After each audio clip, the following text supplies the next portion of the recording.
Buenos días con todos. Bueno, el tema que les voy a tocar es un tema muy importante, ¿no? Y quizás es fundamental para la prevención de las neumonías asociadas a la ventilación mecánica.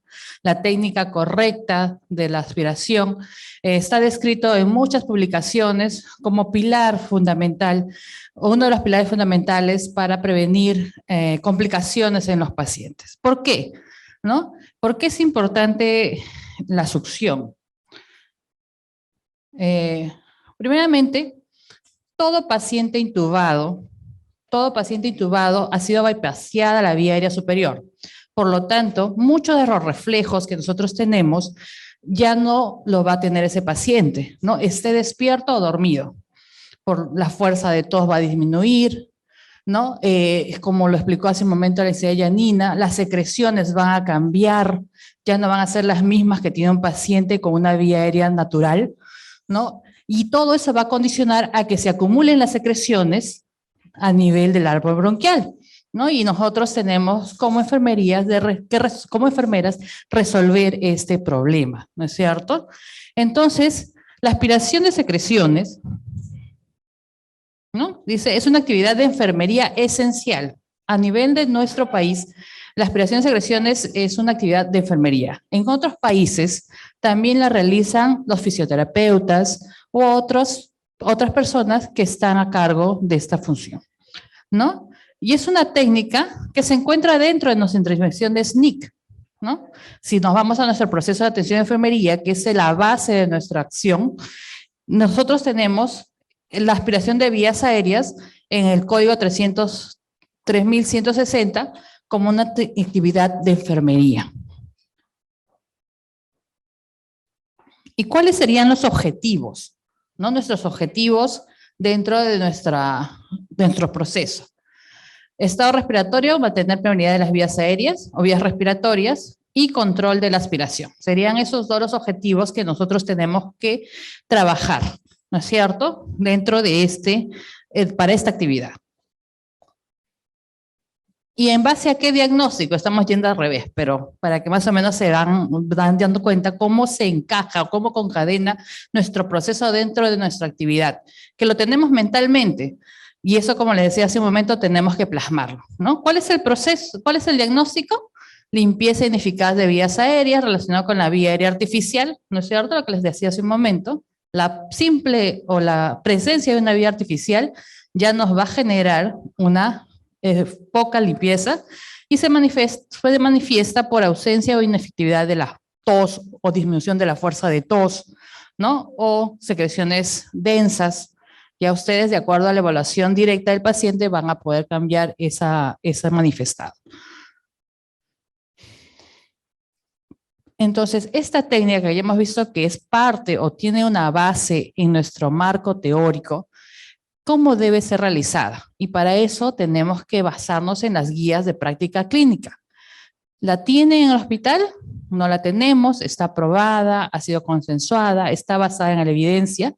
Eso tenemos que verlo cada una en nuestra realidad. Sin embargo, hay guías internacionales que nos pueden servir de referencia, ¿no? Para nosotros poder tener una guía, quizás inicialmente en nuestros hospitales, pero en el futuro consensuada a nivel nacional, ¿no? Porque la práctica clínica basada en evidencia tiene que ser la misma en todo nuestro país, en todo el planeta, si es posible.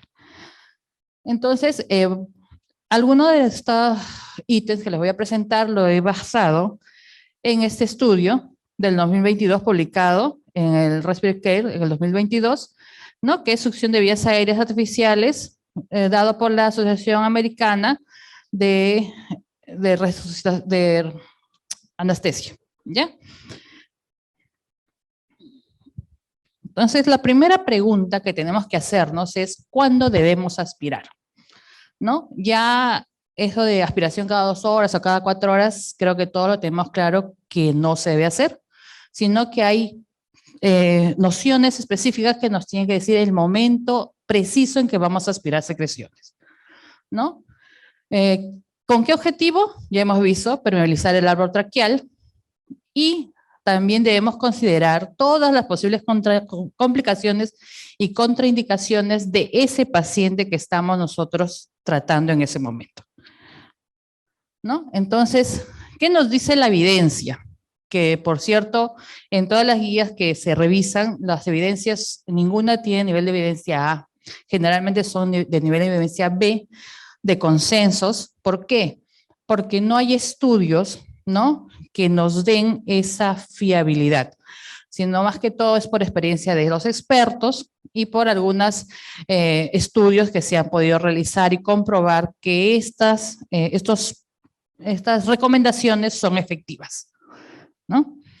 Entonces, primero, ¿no?, lo dice la literatura, valorar el patrón de diente de sierra en el bucle, volumen, flujo. Eso quiere decir, tenemos que poder ver en nuestro ventilador las ondas, determinar cuando la onda está alterada, y si esa onda está alterada, ¿no?, y se ve el patrón de diente de sierra, entonces nos está diciendo que ese paciente debe ser aspirado. Antes no por rutina, ¿ya? Evaluemos los monitores del ventilador. ¿Qué más? Si hay signos respiratorios que nos indiquen pues que hay presencia de secreciones, ¿qué nos pueden indicar? Presión inspiratoria máxima, pero hay que tener en cuenta en qué modo está. ¿Cuándo nos va a sonar la presión inspiratoria máxima? Si el paciente está en modo volumétrico.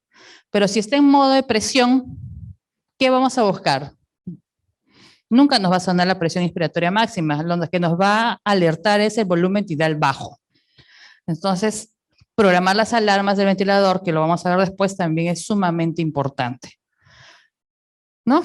Y aquí está, justo, volumen corriente bajo, aumento de la frecuencia respiratoria, aumento del trabajo respiratorio, valorar el paciente, cómo está el patrón, también aumento de la frecuencia cardíaca y aumento de la presión arterial, ¿no? Esos signos clínicos nos van a nosotros decir que ese paciente tiene secreciones, ¿no?, en la valoración, que es secreciones que tenemos que hacer el procedimiento. ¿Qué más? Deterioro de la saturación de oxígeno, ¿no? Nuestros pacientes críticos generalmente tienen un sensor de saturación continuo y nosotros tenemos que estar valorando los cambios, también programar las alarmas para que nos avisen, ¿no?, en el momento preciso de que hay algún cambio o alteración en los valores de gasometría. Secreciones visibles y palpables, que esto no debería ocurrir, ¿no? O sea, nosotros no deberíamos aspirar cuando ya la secreción está ahí. ¿Por qué?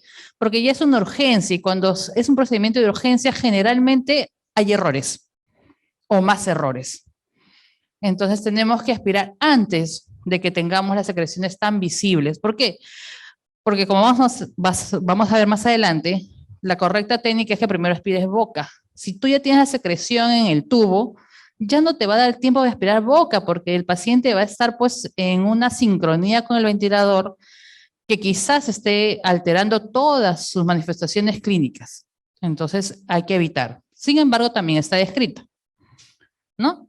Y también la necesidad de obtener una muestra de esputo, ¿no? A veces nos piden secreciones para cultivo, descarte de BK u otras muchas razones por las que nos podrían pedir muestras de secreciones bronquiales.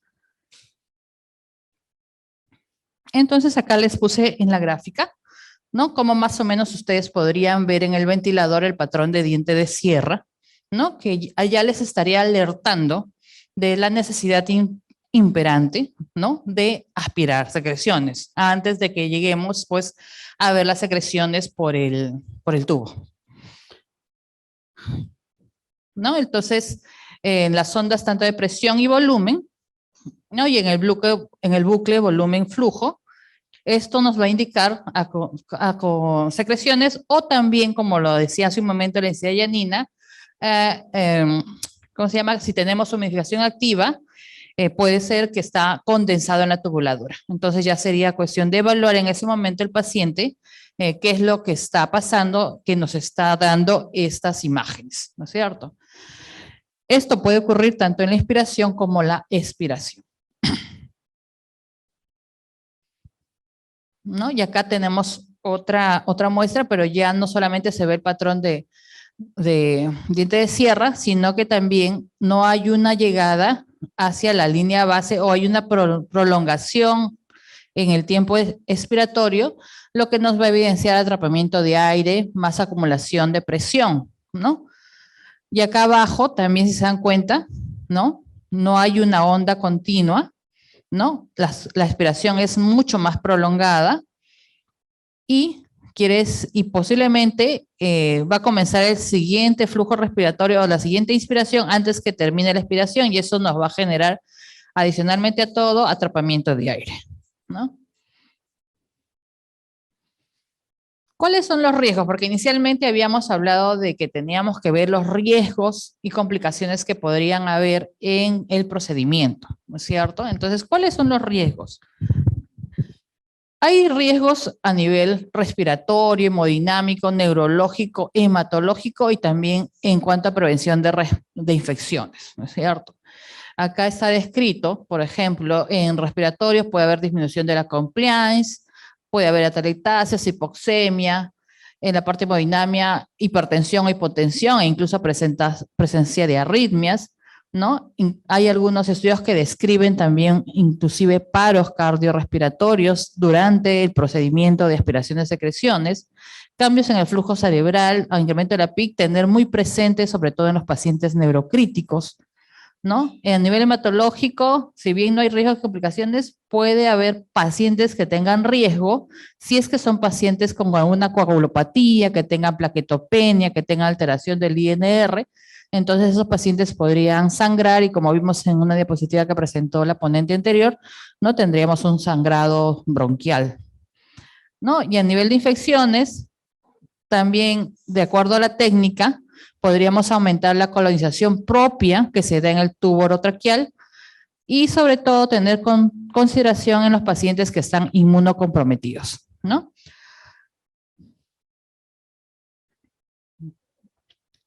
Entonces, para realizar el procedimiento ya en sí, hay pautas que tenemos que seguir. Todo procedimiento de enfermería tiene 3 fases. Lo que tenemos que hacer antes de hacer el procedimiento, lo que hacemos durante el procedimiento y lo que hacemos después, ¿no? Todo tiene un antes, un durante y un después. Entonces, antes del procedimiento, obviamente, como ven allí el dibujo, tenemos que preparar el material. Preparar el material y comprobar la funcionabilidad del mismo, ¿no es cierto? ¿Qué cosas debemos tener?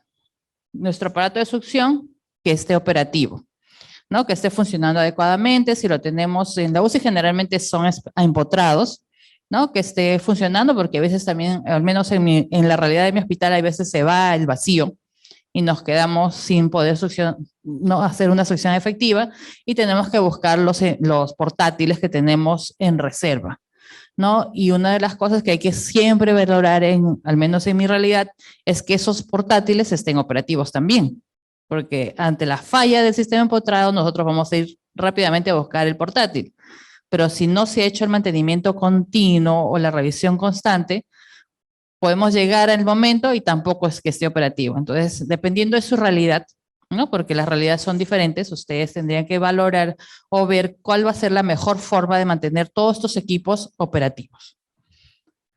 El material de protección, la solución para irrigación, la sonda que voy a usar, ¿no? Siempre también tener a la mano una bolsa de resucitación manual. ¿Qué te recomienda la guía? Cada paciente debería tener una bolsa, ¿no es cierto? Es lo que te recomiendan las guías. ¿Nuestra realidad es así? ¿No es así? ¿Dónde están ubicados los resucitadores? ¿Quién comprueba su funcionabilidad? Eso también es propio de cada unidad, ¿no? Si tenemos uno para cada paciente, bueno, no hay problema.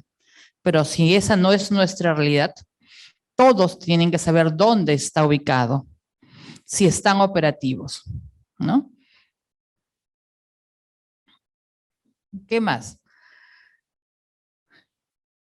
Por ejemplo, acá les puse una fotito más o menos de cómo está nuestro velador del paciente, ¿no? Todo el material preparado para la aspiración está ahí.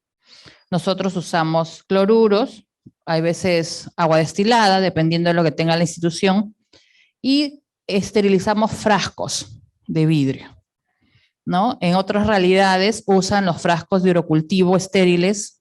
Nosotros en algún momento también lo pudimos usar, nos llegó una donación también, y usábamos eso porque cada aspiración hay que desecharlos, ¿no es cierto? Entonces, ustedes, de acuerdo a esa realidad, ¿cómo asegurarán o cómo pueden asegurar la esterilidad o la mayor asepsia del procedimiento? ¿No? Este es un ejemplo del Hospital 2 de Mayo. Acá tenemos nuestros guantes limpios, estériles, las sondas, las gas, ¿no? Y el equipo de protección personal, pues cada uno viste al ingresar a la unidad. Entonces, eso ya va a depender de cómo se organicen como servicio, ¿no? La cama del paciente, siempre en ángulo de 30 a 45 grados. La presión, ¿no? La presión del aspirador empotrado. Si es empotrado, generalmente está en milímetros de mercurio. Y en los portátiles está en kilopascales, ¿no? Entonces hay que ver qué equipo tenemos, cuál es el objetivo. Acá les puse alguna tabla de guía que podríamos tener en esas dos medidas, ¿ya? También recomiendan las guías usar, en vez de para la aspiración de boca, esta cánula, Jan Kauer, que generalmente lo utiliza en sala de operaciones, porque es menos dañina para la mucosa oral, ¿no? Porque esa cánula, si ustedes se dan cuenta, acaba no en punta, sino tiene una forma redondeada, ¿no? Y tiene también una curvatura que se adapta a la vía oral. Sin embargo, en muy pocas realidades se usa, al menos en nuestro país, ¿no? Pero es una recomendación. Habría que ver si se podría implementar, ¿no? De acuerdo a la gestión de cada servicio, solicitarlo, si se puede comprar y se puede adecuar a nuestros protocolos institucionales, ¿no? Y quizás después, como les decía, generalizarlos, ¿no?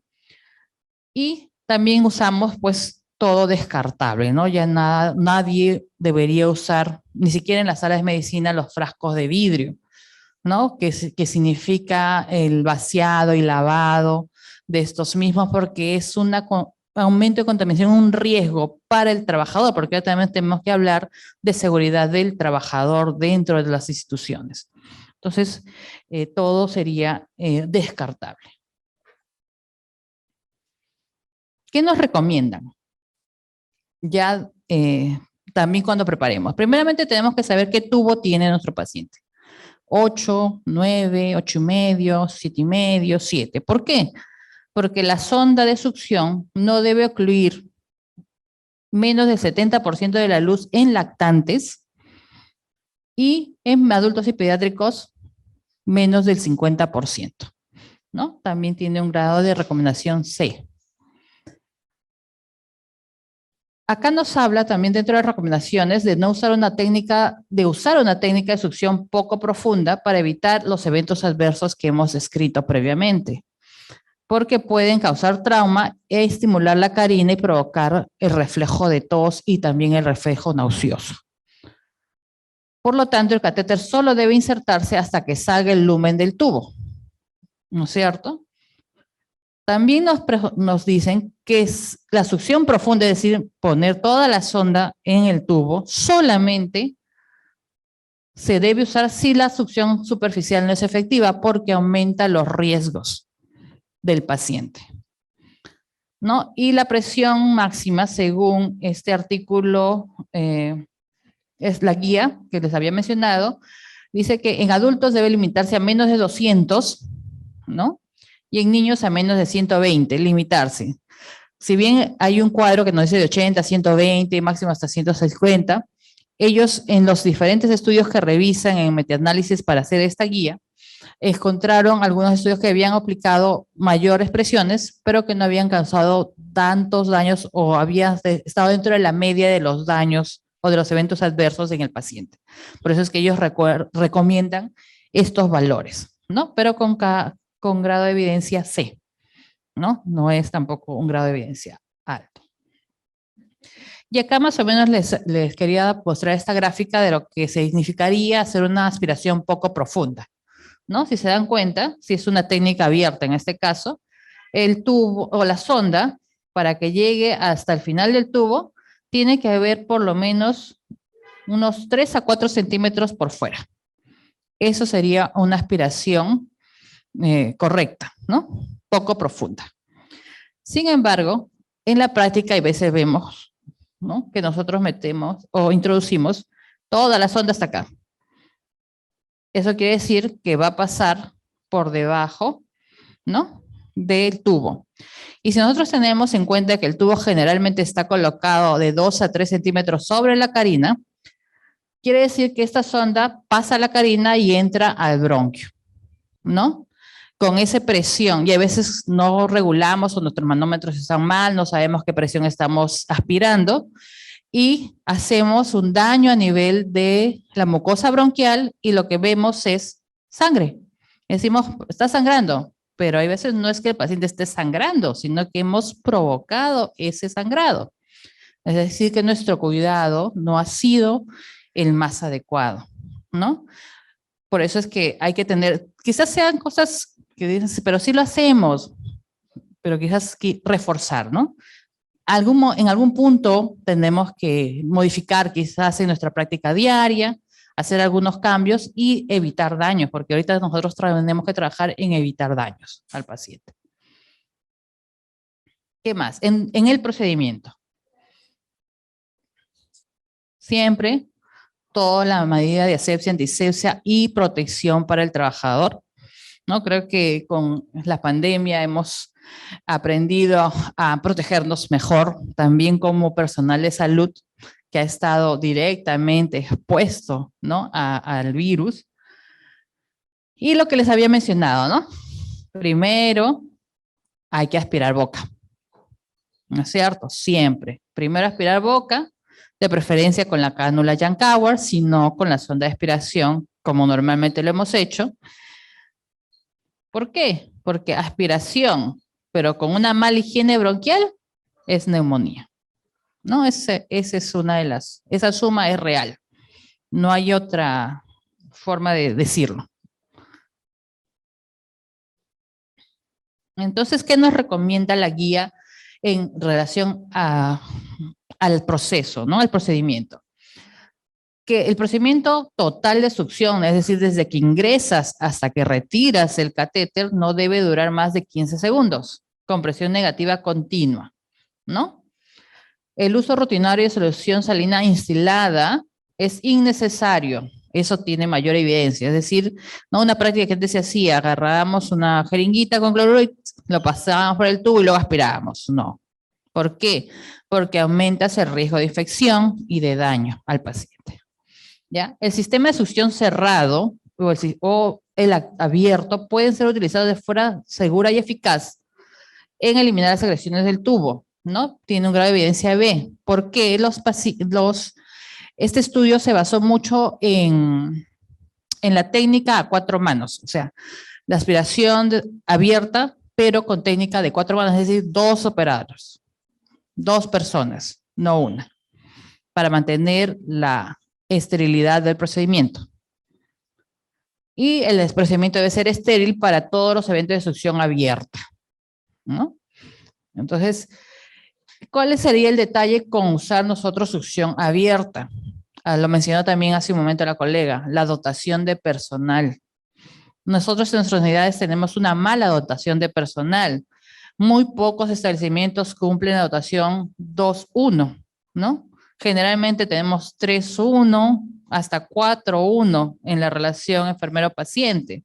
Y los técnicos tampoco tenemos muchos técnicos de enfermería. Entonces, para hacer este procedimiento necesitamos 2 operadores y no tenemos personal. Entonces, el riesgo de hacer un mal procedimiento, si hacemos la técnica abierta, es de que contaminemos a ese paciente. Pero como les decía, ¿no? Este estudio está basado en esa técnica, una técnica estéril completamente. Por eso es que ellos no encuentran en esos estudios, porque revisan como 5 estudios para hacer esta guía, no encuentran diferencia, pero son realidades distintas, porque es realidad pues europeas y norteamericanas básicamente. Entonces, acá más o menos en otros estudios mencionan que sí es favorable o recomendable usar la técnica cerrada. ¿Por qué? Por esto que, ay, justo, no sé si podrían ver lo del video, corre el video ahí. No puedo. Bueno, en el video quiero mostrarles, hay un estudio experimental, ¿no? Donde ellos con un pulmón de prueba, un pulmón, creo que quizás lo han visto porque está difundido en las redes, ¿no? Hacen las dos técnicas, abierta y cerrada. Esta. Ajá. Ya, ahí está. Y ven cómo el colapso pulmonar es mayor, obviamente, ¿no? En la técnica abierta que en la técnica cerrada. Por ejemplo, acá el, el investigador tiene un pulmón, ¿no? Desconecta. ¿Y qué pasa con el pulmón? Todo lo que habíamos nosotros logrado reclutar se desrecluta, ¿no es cierto? Y hace el procedimiento, una vez que retorna, vuelve a conectarlo, que es lo que se hace normalmente en la técnica abierta, y hay un tiempo, o sea, va a haber una demora en recuperar todo aquello que se ha perdido, se ha colapsado durante la técnica, ¿no es cierto? Y lo compara luego con la técnica cerrada, ¿no? Entonces, desde el punto de vista fisiológico, estaríamos nosotros más de acuerdo en aplicar una técnica cerrada, sobre todo en pacientes que tengan distrés, ¿no? O sea, ellos sí están recomendados, en ellos el uso de la técnica cerrada. Y aquí está, ¿no? La técnica cerrada, con una zona de aspiración de circuito cerrado, entran y el colapso, hay colapso, pero no es tan significativo como el previo, ¿no? Esta es, creo, la parte más gráfica que nosotros podemos ver y entender que si tenemos la opción, la posibilidad de usar una técnica cerrada, lo hagamos. Creo que eso con la pandemia nos hemos visto favorecidas, ¿no? Porque las instituciones han comprado la zona de aspiración de circuito cerrado con el afán de protegernos quizás de las infecciones que podríamos haber contraído, pero que ahorita debemos continuar usando, ¿no? Porque en la mayoría de nuestras unidades los pacientes críticos generalmente usan PIP mayores de fisiológico. Entonces acá lo que les decía, ¿no? Se necesitaría así 2 personas para hacer la técnica cerrada, a 4 manos. Y acá les mostraba las indicaciones del sistema cerrado, ¿no? En qué casos sí o sí deberíamos usar. Cuando el paciente requiere aspiraciones frecuentes, cuando el deterioro hemodinámico severo que requiere soporte vasoactivo, cuando tiene necesidades altas de oxígeno y de PIP en pacientes con riesgo de colapso pulmonar y pacientes que tengan infección de transmisión respiratoria, ¿no? Entonces, esos serían los pacientes que sí o sí deben usar aspiración cerrada. Acá después les pongo un esquema, ¿no? Por lo que este sistema disminuiría o permanecería que la presión al final de la aspiración no colapse al usar la aspiración cerrada.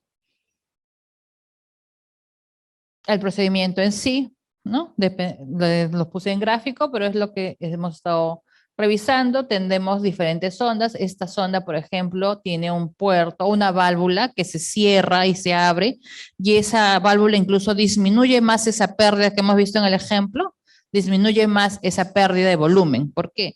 Porque para lavar la sonda, o sea, para limpiarla, se cierra esa válvula y recién lavas. Entonces ya no estás ejerciendo presión al tubo, ¿no? O al sistema respiratorio, sino que se aísla. Y eso es bueno. Este sistema incluso es desmontable y se puede, si quieren hacer una broncofibroscopía, se puede poner ahí el tubo, o sea, se cierra la válvula, se saca la sonda en sí y se coloca ahí el tubo para bronco y se vuelve a colocar la sonda. Entonces, es buena este modelo que hay también ya en nuestro mercado. Sería cuestión de que a nivel de gestión de sus servicios vean la opción, ¿no? Que va, bueno, siempre el lavado final hasta que esté limpio el sistema, ¿no? No dejar con secreciones, porque usted sabe que cualquier secreción al final se va a colonizar y vamos a aumentar los riesgos de infección. Bueno, el resumen de las investigaciones sobre los sistemas abiertos y cerrados, si se dan cuenta, casi no hay diferencia, ¿no? Todo genera acá, casi nada. Y bueno, en el sistema cerrado favorece que el volumen expiratorio final, favorece, bueno, un poco más los costos, pero el sistema abierto nos va a generar mayor colonización, pero los costos son relativos. Ya no veamos esa parte, pero bueno, este es el resumen de la investigación que les estaba hablando hace un momento. ¿Qué nos dicen acerca de la hiperoxigenación? ¿No? Porque generalmente nosotros hiperoxigenamos antes del procedimiento. Entonces, ¿cuál es la evidencia en relación a este punto específico de nuestra práctica? Dice, si el paciente tiene altos requerimientos de oxígeno y PIB o se sabe que desatura a niveles clínicamente significativos, se debe considerar la preoxigenación y eso tiene un nivel de evidencia B, o sea, sí se debe preoxigenar. Si se preoxigena, el aumento del FiO2 puede ser un 20% por encima de la línea de base. Con eso debería ser suficiente. Para eso tú tendrías que haber hecho una evaluación de una primera aspiración con este incremento. O sea, ellos no dicen que debe ser al 100%. No simplemente si está programado en 40, el 20%, como te he dicho 50, ¿no? Entonces, eso es lo que te dice que deberías aumentar. Ahora, los ventiladores todos están programados para hiperoxigenar al 100%, ¿no? Pero esta guía, ¿no? Esta última guía que ha sido publicada este año, a inicio de este año, te dicen esta recomendación, ¿no? Tras la aspiración se puede hiperoxigenar igualmente durante al menos un minuto, en especial en pacientes que presentan hipoxemia antes y durante la aspiración. No, ese también tiene un grado de evidencia 2. O sea, no solamente preoxigenar, sino también oxigenar posterior al procedimiento, ¿no? Pero va a depender de la evaluación que tengas de tu paciente. ¿Qué tipo de paciente es? Esto está en la guía del 2022, ¿no? Que le está haciendo mención. Y también hay un acápite sobre lo que es aspiración subglótica, ¿no? Yo creo que, no sé si en todos, pero sí ya en muchas unidades de cuidados intensivos han ingresado estos tubos de aspiración subglótica. Ya hay en el mercado, no hace 6, 7 años no había en el mercado, pero ahora ya hay en el mercado. Entonces ahí nuevamente, ¿no? La gestión del servicio, o sea, los jefes, tendrían que hacer los requerimientos y tratar de ingresar este tipo de tubos al servicio. ¿Por qué? Porque se sabe que por encima del balón de neumotaponamiento pues hay un gran acúmulo de secreciones, ¿no? Que si tú aspiras la boca no vas a llegar hasta ahí, ¿no? Es bien difícil que tú puedas llegar con una sonda hasta ese nivel.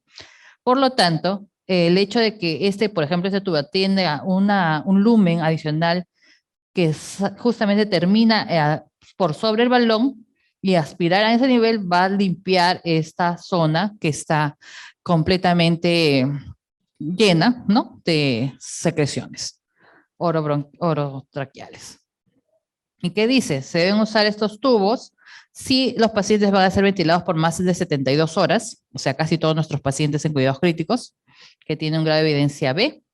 Y si el tubo traqueal no tiene capacidad de succión glótica, se debería usar una sonda delgada para tratar de llegar, ¿no? Una sonda feeding, ¿no? De 8, pequeña, para tratar de llegar hasta acá.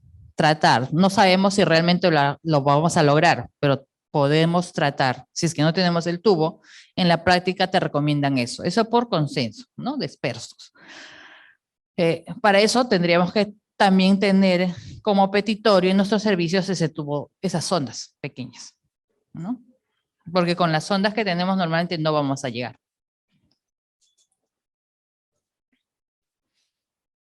Bueno, con respecto a la aspiración subglótica, puede ser continua o intermitente, dependiendo de lo que tengamos. La aspiración recomendable en esta porción del tubo es de menos de 100 milímetros por mercurio y hay que verificar la permeabilidad de este canal cada 8 horas, ¿ya?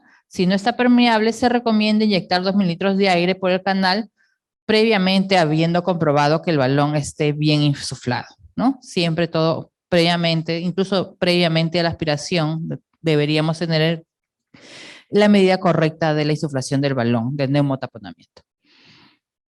Y algo que, bueno, nosotros en el hospital tuvimos la experiencia que nos llegó también de donación en algún momento estos tubos y no sé, en la práctica colocaron, pero el canal no estaba permeable en algunas oportunidades.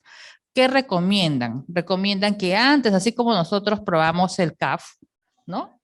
También probemos la permeabilidad de ese lumen antes de la colocación del tubo, ¿no? Eso es algo aparte, pero no quisiera compartirlo con ustedes porque es una práctica que debemos de generalizar en nuestro cuidado, ¿no? Bueno, creo que después del procedimiento, ¿qué es lo que viene? Valorar resultados, ¿no? Cómo están las vías aéreas, si se llegaron a eliminar todas las secreciones, mejoró el intercambio gaseoso, mejoraron todos los signos clínicos que habíamos visto, ¿no? Y documentar, ¿no? Que es algo que también nos olvidamos. ¿Qué dice la guía en relación a documentar? Que debe hacerse en el momento que se hace el procedimiento. ¿Y qué debe documentar? También está estipulado en la guía. Mira, tiene que documentar la educación brindada, si es que el paciente está despierto o si hay familia, porque esta guía, como le digo, pues en otra latitud, hay generalmente hay familiar acompañante. Entonces, si ha habido educación, la evaluación que tú realizaste para determinar que tienes que hacer el procedimiento, ¿no?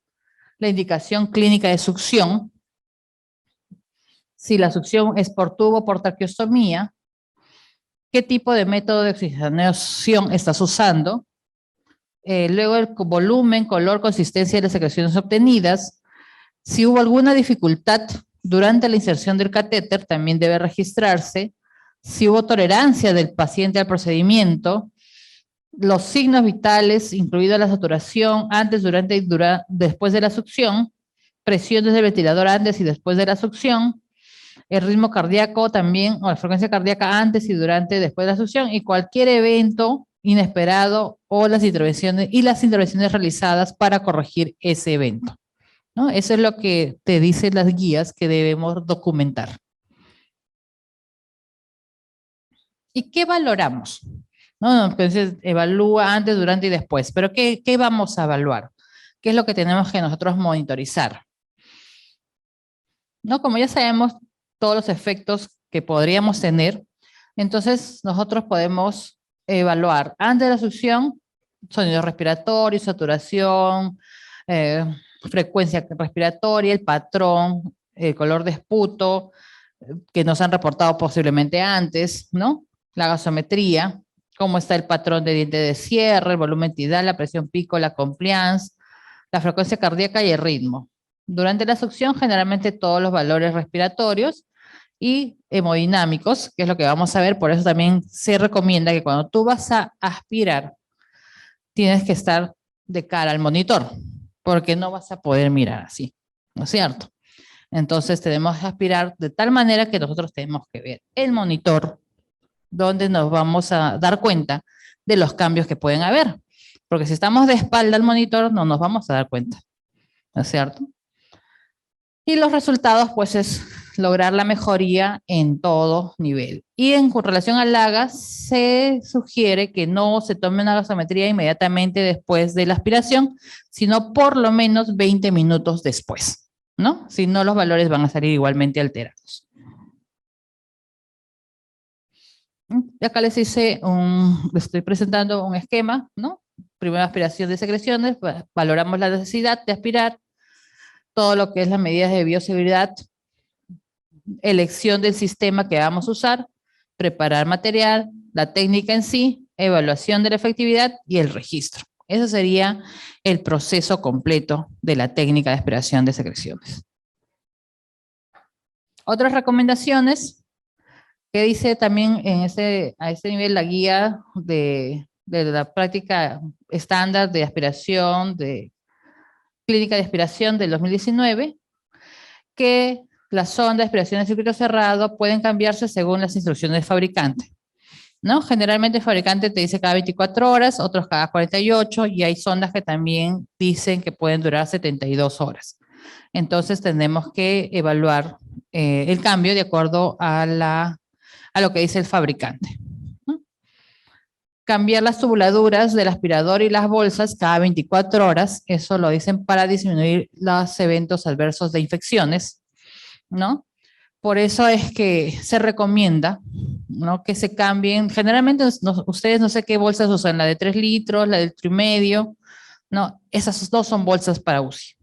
Las bolsas para UCI son las de litro, ¿no? Porque esas se van a, como se tienen que cambiar con frecuencia, no necesitamos pues una bolsa de 3 litros, primeramente que aumentamos el costo, ¿no es cierto? Tampoco de 1,5 litros.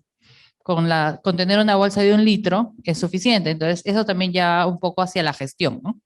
La gestión en cuanto a requerimientos tiene que saber qué es lo que se necesita realmente en el servicio, ¿no? Y obviamente el caníster no se desecha a menos que esté defectuoso o por cuestiones de control de infecciones, ¿no? Y acá les puse un cuadro dado por la SATI en relación a aspiración y secreciones bronquiales, pero en el paciente neurocrítico, ¿no? Específicamente en ese paciente, que también nosotros lo tenemos. Y bueno, la hiperoxigenación está recomendada, la adecuada sedación en estos pacientes, ¿no? Porque tenemos que evitar aumento de la presión intracraneana, ¿no? Para evitar la caída de la perfusión cerebral. Incluso recomiendan uso de bloqueantes neuromusculares si la presión intracraneal va a aumentar posiblemente para prevenir esta elevación. Monitorizar, aparte de lo que monitorizamos generalmente en todos los pacientes, en ellos tenemos que monitorizar la presión intracraneana, la presión de perfusión, el electroencefalograma y la saturación. No instilar, ¿no? Yo creo que eso también es general para todos los pacientes, y cada aspiración se disminuye a 10 segundos, ¿no? De lo que normalmente en otros pacientes es hasta 15, en ellos solamente a 10 segundos. Y solamente se puede aspirar 1 a 2 veces por sesión en estos tipos de pacientes. Y en relación a la hiperventilación, dice que solo utilizar si la hipertensión endocraniana es severa y con un control de CO2 salado continuo, ¿no? En cuanto a... Acá les quería mostrar otro estudio, ya en un estudio que se realizó en el 2016, donde ellos comparan varios pulmones de prueba con diferentes modos de variables, ¿no? Por ejemplo, si el tubo es muy pequeño, si hay alteración en el dispositivo de succión, aumento de la presión en la succión, la diferencia entre uso de ventilación controlada por presión, por volumen, si se cambian los modos ventilatorios con dando mayor sensibilidad de disparo negativo o relación inversa, hay reducción en el volumen corriente generalmente y también aumenta en las presiones, ¿no? Eso es lo que determinan. Estos son las maniobras que pueden aumentar estas variables. Bueno, muchas gracias por la atención, muy larga. Quiero invitarles a los próximos también cursos que está realizando SOPEIN, tanto en Arequipa y después en Iquitos. Bien, muchas gracias, licenciada Vicky. Si hubiera preguntas en el público, igualmente a los que están de forma remota pueden ir haciendo sus preguntas para contestarlas en lo posterior. ¿Sí?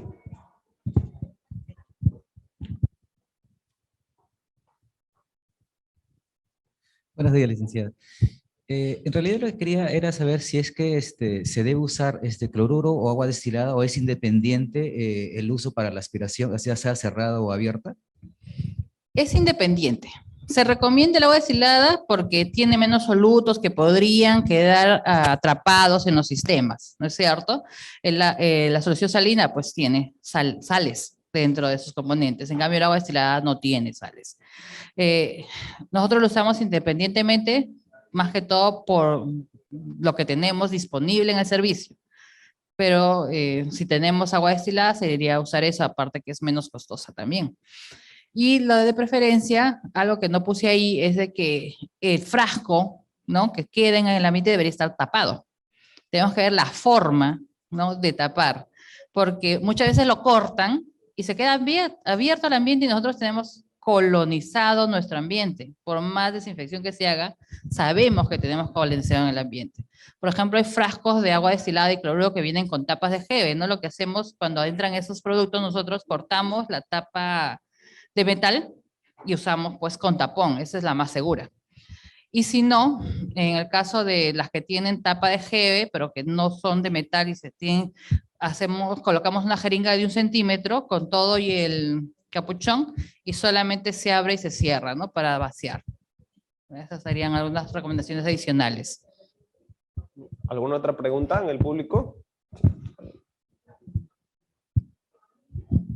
Buenos días, licenciada. Quería hacerle una consulta en el caso de los pacientes que tienen traqueotomía. También cuando le hacen la aspiración, algunas ocasiones, algunas colegas he visto, por ejemplo, primero le aspiran, retiran el tubo en T o la campanita que tuviera, le hacen la aspiración.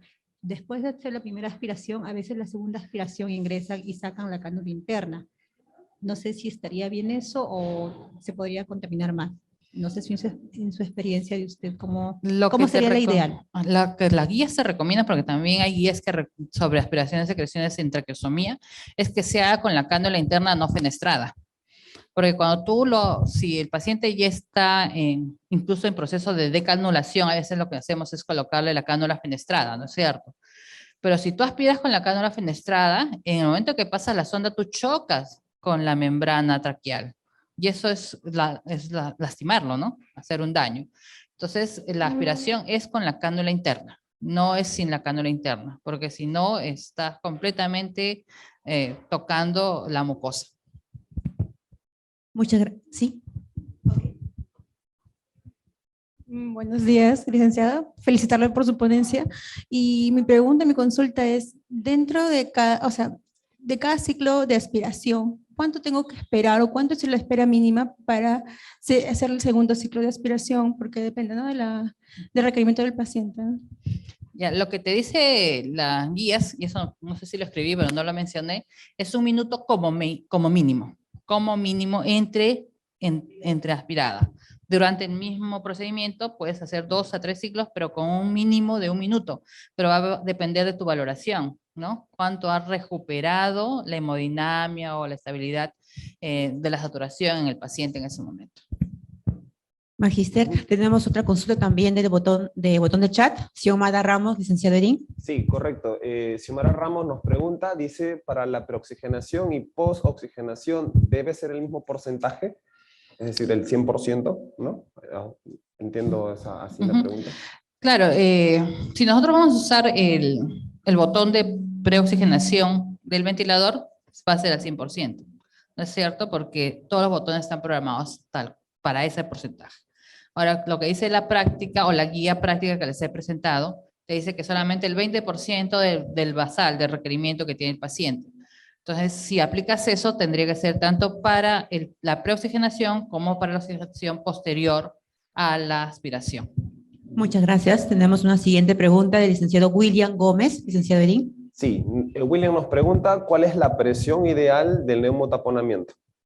Bueno, ese es el tema que va a venir más adelante, pero el neumotaponamiento debe estar fijado entre un promedio de 25 centímetros de agua. ¿Por qué? Porque menos de 20 no neumotapona nada, aumenta el riesgo de infecciones, y en más de 30 haces un daño a nivel de la mucosa traqueal. Entonces el promedio es 25, ¿no? Y son los límites que se dan para este sistema. Tener en consideración que son centímetros de agua. Eso sí. Ojo, no milímetros de mercurio. Milímetros de mercurio es de 15 a 22, si no me equivoco. De repente pueden corregirme por allí, pero tener en cuenta eso, es centímetros de agua, no milímetros de mercurio. Muchas gracias. ¿Tenemos alguna consulta del público presente? Bien, entonces continuamos con el Zoom. Jorge Barreto, licenciado Erin.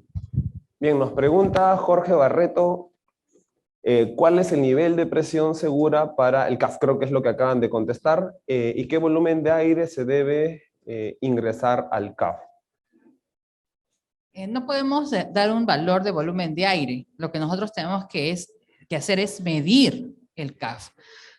Actualmente en el mercado hay muchos manómetros para medir CAF, pero también se pueden hacer, no artesanalmente. Creo que en algún momento todos hemos tenido nuestro medidor de CAFA artesanal. Entonces, no se puede a ciegas poner, ¿no? Eso de que suavecito, más durito, y está bien acá. No, esa no es una práctica segura, no está basada en evidencia. Y como les decía al inicio, tenemos que basar todo en la evidencia científica, así que hay que medir, ¿no? Con el sistema que tengamos, hay que medir. Sí, ¿Sí? creo que tenemos... A ver, ¿Sí? la última y con esta para pasar al Ok. break. El licenciado Rubén Garrido también, por favor. Ok, dice, buenos días, ¿cuál sería su recomendación frente a un paciente despierto, alerta que requiere aspiración de secreciones al ser un proceso molesto para el paciente y que puede incentivar a reflejos nauseosos o tusígenos? A veces incluso suelen morder el tubo, llegando a maltratar incluso los dientes. ¿Cuál sería la recomendación ante esta situación? La recomendación principal es educar, conversar con el paciente. Porque si como él dice, es un paciente despierto, alerta, o sea, que está consciente, ¿no? No es un paciente que está agitado. Entonces, sí te llegan a entender y colaboran con el procedimiento. Incluso te piden en el momento necesario que ellos sienten que los aspires. Pero eso es realmente establecer el vínculo enfermera-paciente y llegar a esa comprensión. Eso es lo que, no solamente lo digo yo, lo dicen las guías, ¿no? La educación, por eso al inicio en algún momento les puse la educación, ¿no? La evaluación de la educación y también documentar esa educación que se le da. Así que esa sería la recomendación que yo les podría dar. Listo, muchas gracias, licenciada Vicky. Vamos a quedar con las preguntas. A continuación tenemos Muchas el gracias. coffee break.